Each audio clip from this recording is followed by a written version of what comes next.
With summer in full swing in the San Francisco Bay, Megan Holtz gets out on the water as often as she can. Motoring through tides on frequently foggy early mornings, she and a small crew of researchers navigate to their secret fishing spots to drop anchor, put salmon on hooks, and cast their lines into the bay for their beloved subject, the broad-nosed seven-gill shark. Fish on! This is the only population that we know of that is putting all of their pups in one location in this nursery ground. Now that can be fine, except that they're literally putting all their eggs in one basket. So if something happens to San Francisco Bay, then we might lose an entire cohort of these seven-gill juveniles.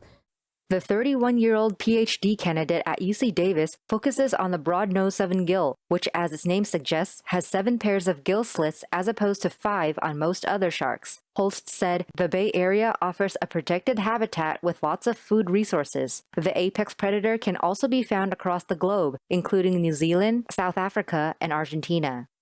I landed on studying seven-gill sharks because I had a lot of questions and there wasn't as many answers as I was hoping for in the literature when I went to go research them.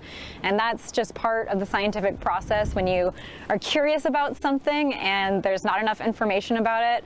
The coolest part about our jobs is that we get to go find the answers to our questions. Scientists are unsure of the species' population numbers, though the International Union for Conservation of Nature describes the species as vulnerable and says the population trend is decreasing based on the last assessment. Holst said in a recent outing this summer, numbers were promising, despite concerns that record rainfall in California this winter and subsequent freshwater runoff into the bay may have affected the ecosystem, including salinity levels. You know you have a healthy ecosystem when you see sharks. Sharks are a really great sign for a healthy, sustainable ecosystem, and they are what keeps our ecosystem in check. But it's hard to say whether or not their actual presence means that things are good in San Francisco Bay. That's going to take a lot more analysis of looking at the blood that we took today, looking at the muscle biopsies that we got, seeing what their toxic contamination levels are, and seeing what other threats they might be facing while they're here.